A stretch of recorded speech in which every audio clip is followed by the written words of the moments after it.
Ai primit o astfel de foaie de la angajator? Dacă da, acum este momentul să depui declarație pe venit, Steuererklärung.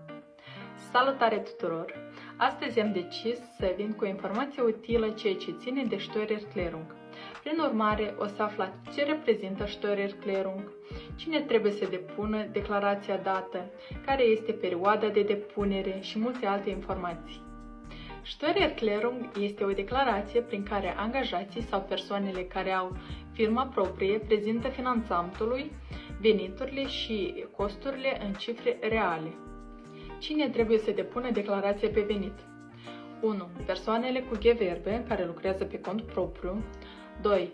Persoanele care au câștiguri mai mari de 410 euro din alte surse precum darea în chirie apartamentului, câștiguri din investiție.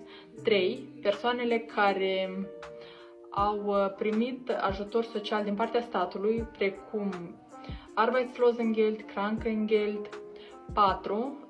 Persoanele care sunt căsătorite și au clasele de impozitare 3-5 și ultima clasă sunt persoanele care în decursul unui an și simultan au avut mai mulți de 2 angajatori, fiind pe clasa de impozitare 6.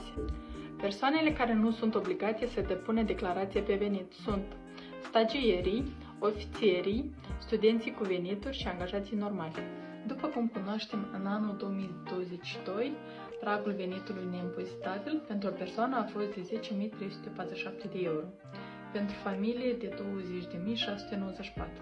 Dacă în anul trecut nu ați lucrat anul întreg sau ați avut salariu mic, puteți să profitați de Grundfreibetrag. Ce ar însemna asta? Dacă veniturile dumneavoastră nu depășesc limita dată, la sfârșit de an nu veți achita Einkommensteuer.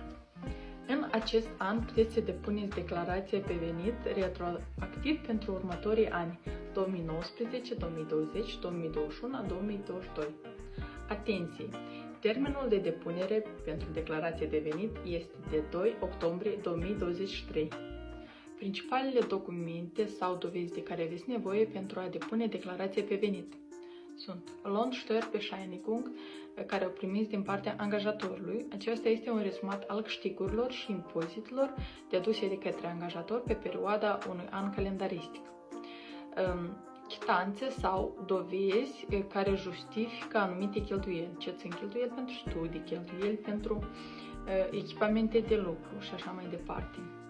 Chitanțe de donație, cardul de handicap, cheltuieli pentru asigurări precum asigurare de răspundere civilă, Kfz-Haftpflicht, asigurare de accidente, asigurare de incapacitate de a lucra sau dovada unei risterente.